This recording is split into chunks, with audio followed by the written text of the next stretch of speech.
कक्षा 12 विषय वाणिज्य व्यवस्था और संचालन, जिसमें आपका ये 5वां चैप्टर है कर्मचारी व्यवस्था। तो कर्मचारी व्यवस्था में हम भर्ती के बारे में देख रहे थे।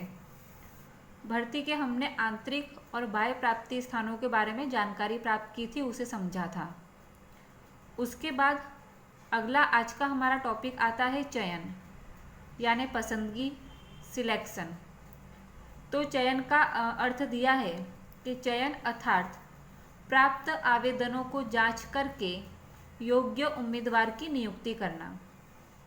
कि जो भी प्राप्त आवेदन यानी कि जो भी एप्लीकेशन इकाई में आई है, कंपनी में आई है, उसकी जांच करना और उसमें से योग्य उम्मीदवार को नियुक्त करना, उसे नौकरी पर रखना।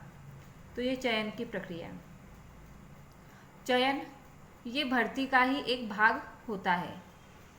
अलग अलग इकाइयों में जो चयन की विधि होती है, यानी कि जो सिलेक्शन का कार्य होता है, वो भी अलग अलग होता है। चयन किस प्रकार से किया जाता है? तो वो इकाई का कद, कंपनी कितनी बड़ी है, उसका प्रकार क्या है, उसमें किस प्रकार के कर्मचारी चाहिए, उसके आधार पर चयन की प्रक्रिया निश्चित होती है। हमें पता है कि हर एक बड़ी इकाई के संचालन के 3 स्तर होते हैं, जो हमने समझे थे: उच्च स्तर, मध्य स्तर और निम्न स्तर। प्रत्येक स्तर पर अलग अलग योग्यता वाले कर्मचारियों की आवश्यकता होती है। उच्च स्तर पर अलग प्रकार की योग्यता वाले कर्मचारी चाहिए, मध्य स्तर पर अलग प्रकार के और निम्न स्तर पर अलग प्रकार के योग्यता वाले कर्मचारी चाहिए। जिसमें जो असंचालकीय कर्मचारी होते हैं, यानी कि जो श्रमिक हैं, मजदूर हैं, उनके चयन की विधि यानी कि उनके सिलेक्शन की विधि संक्षिप्त होती है और सरल होती है, यानी कि छोटी होती है और सरल होती है। लेकिन जब उच्च स्तर के अधिकारियों की जब नियुक्ति की जाती है, तो उसके लिए योग्य कर्मचारी की पसंदगी करना बहुत ही आवश्यक हो जाता है, उसका चयन करना बहुत ही आवश्यक हो जाता है। तो जो योग्य होंगे, विशेषज्ञ होते हैं, अनुभवी और वफादार कर्मचारियों का चयन इकाई के लिए संपत्ति के समान माना जाता है। तो ये चयन की प्रक्रिया आपकी किताब में पॉइंट दिए गए हैं, यानी कि सिलेक्शन प्रोसेस। जब किसी कर्मचारी को काम पर रखना है तो किस प्रकार की प्रोसेस पूरी की जाती है, एक के बाद एक किस प्रकार के पॉइंट किए जाते हैं। तो ये पॉइंट आपको एक के बाद एक याद करने हैं। पॉइंट इसमें आगे पीछे नहीं होने चाहिए। जिस प्रकार से लाइन से पॉइंट लिखे गए हैं, उसी प्रकार से पॉइंट होने चाहिए। तो सबसे पहला आता है स्वागत और प्राथमिक मुलाकात। तो स्वागत और प्राथमिक मुलाकात में सर्वप्रथम इकाई में उम्मीदवार का स्वागत किया जाता है। स्वागत कौन करता है? जो कंपनी के दरवाजे में, एंट्री में रिसेप्शनिस्ट होते हैं, वो स्वागतकर्ता कहलाते हैं। वो उम्मीदवार से प्राथमिक पूछताछ करके अगर उन्हें लगता है कि हाँ भर्ती के लिए योग्य हैं, तो उन्हें अधिकारियों के पास, जो भर्ती अधिकारी होगा उसके पास भेजा जाता है। भर्ती अधिकारी क्या करेगा? वो उस उम्मीदवार के ज्ञान, कौशल यानी कि उसमें किस प्रकार की कुशलता है, और जो कार्य है यानी कि जिस संबंधित भर्ती की जा रही है, उस संबंधित पूछताछ करके वो प्राथमिक जानकारी प्राप्त कर लेता है। और अगर भर्ती अधिकारी है, उसे वो उम्मीदवार योग्य लगता है, तो उसे आवेदन पत्र भरने के लिए दिया जाता है, यानी कि एप्लीकेशन भरने के लिए दिया जाता है कि वो उस पद के लिए एप्लीकेशन कर सकते हैं। यहाँ पे ये भर्ती अधिकारी के पास किस लिए भेजा जाता है? इससे एक कार्य ये होता है कि जो शुरू में ही जो अयोग्य उम्मीदवार हैं, उन्हें बाहर रखा जाए और उस पद के लिए जो योग्य उम्मीदवार है सिर्फ वही एप्लीकेशन दे, आवेदन पत्र दें। तो यहाँ पे स्वागत और प्राथमिक मुलाकात का मुख्य उद्देश्य यही है कि योग्य उम्मीदवार ही जो आवेदन पत्र हैं वो दें, एप्लीकेशन वही दें। उसके बाद दूसरा पॉइंट आता है आवेदन पत्र स्वीकारना और जांच करना। तो इसमें जो आवेदन पत्र है वो अधिकारियों के द्वारा उम्मीदवार की शैक्षणिक योग्यता, उसका अनुभव, ज्ञान और कुशलता आदि के बारे में जानकारी प्राप्त कर लेता है उस एप्लीकेशन के द्वारा। आवेदन पत्र के साथ उम्मीदवार अपनी योग्यता संबंधित विविध दस्तावेज, यानी कि जो एप्लीकेशन है, हम नौकरी के लिए कहीं एप्लीकेशन देने जाते हैं तो उसके साथ हमारी मार्कशीट लगाते हैं, यानी कि प्रमाण पत्र, परिणाम पत्र, अनुभव प्रमाण पत्र, यानी कि एक्सपीरियंस हमें कितना है उसका जो प्रमाण पत्र आता है कि हमने और कहीं काम किया हो उसका एक्सपीरियंस लेटर वगैरह सब उसमें जॉइंट करते हैं, ऐड करते हैं। तो इसमें जो आवेदन पत्र है, एप्लीकेशन है, उसमें हमारे परिणाम पत्र जो हमारे सर्टिफिकेट्स होते हैं वो हम उसमें लगाते हैं, उसमें शामिल करते हैं। भरे गए आवेदन पत्र की जांच की जाती है और यदि आवेदन पत्र में जो एप्लीकेशन दिया गया है उसमें कोई बात अधूरी लगती है या गलत लगती है तो वो एप्लीकेशन रद्द माना जाता है, कैंसिल माना जाता है।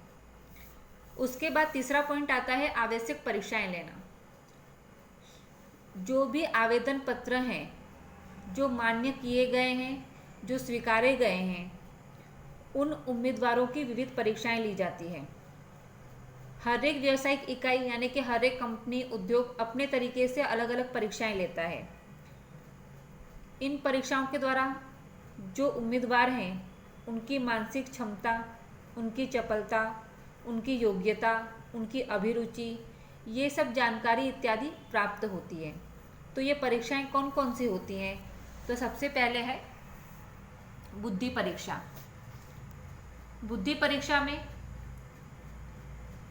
उम्मीदवार की बुद्धि, उसकी चपलता, उसकी स्मरण शक्ति, यानी कि जो उम्मीदवार है उसकी याद करने की शक्ति, विचार शक्ति, वो अगर इकाई में कोई कठिन परिस्थिति आती है तो किस प्रकार का विचार वो कर सकता है, उसके आइडियाज़ क्या हो सकते हैं, निर्णय शक्ति, तो ये सारी चीज़ें बुद्धि परीक्षा के द्वारा जाना जा सकता है उम्मीदवार के। उसके बाद आता है अभिरुचि परीक्षा।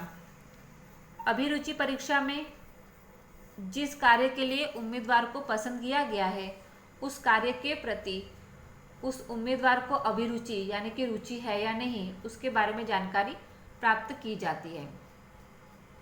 अगली परीक्षा है व्यावसायिक परीक्षा। व्यावसायिक परीक्षा में जो भी उम्मीदवार है उसे जो कार्य करना है उस संबंधी उसमें योग्यता है या नहीं इसकी जांच की जाती है या फिर जाना जा सकता है। और चौथी परीक्षा आती है मनोवैज्ञानिक परीक्षा। इस परीक्षा से जो उम्मीदवार हैं उनके स्वभाव, उनका आत्मविश्वास कितना है, उनका रुझान कितना है, उनकी आदतें क्या हैं, इसके बारे में जाना जा सकता है। तो ये परीक्षाएं ली जाती है। उसके बाद अगला पॉइंट आता है प्रत्यक्ष मुलाकात। प्रत्यक्ष मुलाकात में ये जो विविध परीक्षाएं हैं इनमें जो भी उम्मीदवार सफल होते हैं वो प्रत्यक्ष मुलाकात के लिए बुलाए जाते हैं, यानी कि इंटरव्यू के लिए बुलाए जाते हैं। प्रत्यक्ष मुलाकात का अर्थ क्या होता है? इंटरव्यू। तो उसके लिए वो बुलाए जाते हैं। उस इंटरव्यू में एक चयन समिति बनाई जाती है, यानी कि एक ग्रुप बनाया जाता है। उसमें कौन कौन होता है? तो उसमें संचालक होंगे, उनके प्रतिनिधि होते हैं, विभागीय अध्यक्ष हो सकते हैं, कर्मचारी विभाग के अध्यक्ष, ये सारे उस मीटिंग में होते हैं इंटरव्यू लेने के लिए। वो कमेटी बनाई जाती है, समिति यानी कि कमेटी बनाई जाती है। इस समय कार्य के अनुसार प्रश्न पूछे जाते हैं, विषयांतर न हो इसका ध्यान रखा जाता है, यानी कि जिस संबंधित भर्ती की जा रही है उस संबंधित ही बातें पूछी जाए, उसके अलावा की बातें न पूछी जाए, यानी कि विषयांतर न हो इस बात का ध्यान रखा जाता है। और उसी समय नौकरी में किस प्रकार की शर्तें होंगी, मिलने वाला वेतन कितना होगा, ये सारी बातें उस इंटरव्यू में यानी कि प्रत्यक्ष मुलाकात में स्पष्ट की जाती है। उसके बाद अगला पॉइंट आता है भूतकाल की जीवन वृत्ति की जांच। तो जब उम्मीदवार वर्तमान में जहां कार्य करता हो या फिर भूतकाल में जहां जहां उसने कार्य किया हो तो उन इकाइयों से उम्मीदवार के संबंध में जानकारी प्राप्त की जाती है या फिर मंगवाई जाती है। आवेदन पत्र में उम्मीदवार के द्वारा दी गई जानकारी के साथ तुलनात्मक जांच की जाती है, यानी कि जिस भी उम्मीदवार ने जो एप्लीकेशन भरा है कि उसने कहाँ कहाँ काम किया था, उसका एक्सपीरियंस कितना है, उसकी उस पुरानी कंपनियों में वेतन कितना था, तो ये सारी जानकारियाँ कंपनी दूसरी कंपनियों से मंगवाती है और उस एप्लीकेशन यानी कि आवेदन पत्र से मैच करती है, आवेदन पत्र से मैच करती है, जिससे उम्मीदवार की सही परिस्थिति का ख्याल हो जाता है। ये याद रखना है कि जब उम्मीदवार की प्राप्त जानकारी की जा रही है तो वो पूर्वाग्रह से मुक्त होनी चाहिए।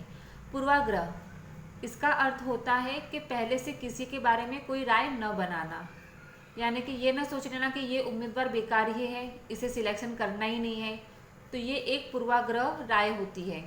तो वैसे पूर्वाग्रह नहीं होना चाहिए, विचार वैसे नहीं होने चाहिए। जो उम्मीदवार योग्य लगता है उसे भर्ती के लिए पसंद करना चाहिए। उसके बाद छठा पॉइंट आता है प्राथमिक चयन। प्राथमिक चयन में अगर प्रत्यक्ष मुलाकात और भूतकाल की जीवन वृत्ति यानी कि जो इंटरव्यू है और भूतकाल की जीवन वृत्ति यानी कि जो भी जानकारी मंगवाई गई है वो सारी बातें सकारात्मक होती हैं, तो चयन समिति उम्मीदवार की सूची बनाती है, क्योंकि बहुत सारे लोगों का इंटरव्यू लिया जाता है तो उनका एक लिस्ट बनाया जाता है और जितने उम्मीदवारों की आवश्यकता होती है उससे अधिक की ही सूची तैयार की जाती है। उसके बाद सातवां पॉइंट आता है चिकित्सीय जांच। तो जितने भी कर्मचारी की आवश्यकता हो उतने उम्मीदवारों का प्राथमिक चयन करके इकाई के द्वारा जो एक डॉक्टर निश्चित किए जाते हैं तो उनकी चिकित्सीय जांच यानी कि शारीरिक जांच हॉस्पिटल में करवाई जाती है, यानी कि मेडिकल चेकअप करवाया जाता है। इस जांच का मुख्य उद्देश्य यही होता है कि जो उम्मीदवार है वो शरीर से हष्ट-पुष्ट होना चाहिए, हेल्दी होना चाहिए, उसे किसी प्रकार की बीमारी नहीं होनी चाहिए। और बाकी जो उम्मीदवार होंगे लिस्ट में, क्योंकि लिस्ट तो बहुत सारे उम्मीदवारों की बनाई गई होती है, उन्हें प्रतीक्षा सूची में रखा जाता है कि भविष्य में अगर उम्मीदवारों की आवश्यकता होगी, कर्मचारियों की आवश्यकता होगी तो उस प्रतीक्षा सूची में से उन्हें बुला करके उनकी भर्ती की जा सकेगी। उसके बाद आठवां पॉइंट आता है नियुक्ति पत्र।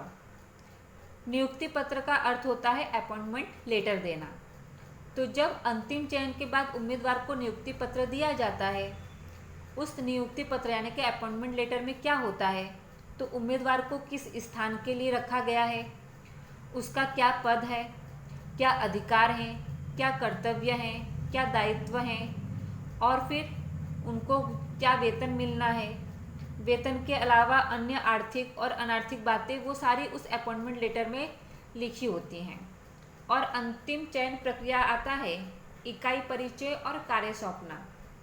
तो जब आधुनिक इकाइयां हैं, जो कंपनियां हैं, वो अब के समय में अपॉइंटमेंट लेटर देने के बाद यानी कि नियुक्ति पत्र देने के बाद और कार्य सौंपने से पहले यानी कि नौकरी पे व्यक्ति को ज्वाइन करने से पहले जो कर्मचारी है उसे पहले ही बुला करके इकाई का परिचय करवाती है। तो वहाँ पे वो उसके उच्च अधिकारियों से मिलवाना, वहाँ का पर्यावरण उनको दिखाना कि किस प्रकार से काम किया जाता है, सहकर्मियों से मिलाना कि उनके साथ में कौन काम करने वाले हैं। तो ये सारी बातें उन्हें बताई जाती है, समझाई जाती है और उसके बाद उन्हें कार्य सौंपा जाता है। तो ये 9 पॉइंट हैं आपके जो चयन प्रक्रिया के कहलाते हैं कि जो सिलेक्शन प्रोसेस होता है, किसी कर्मचारी की भर्ती करनी है उसके लिए इतना प्रोसेस कंपनियों को या इकाइयों को करना पड़ता है।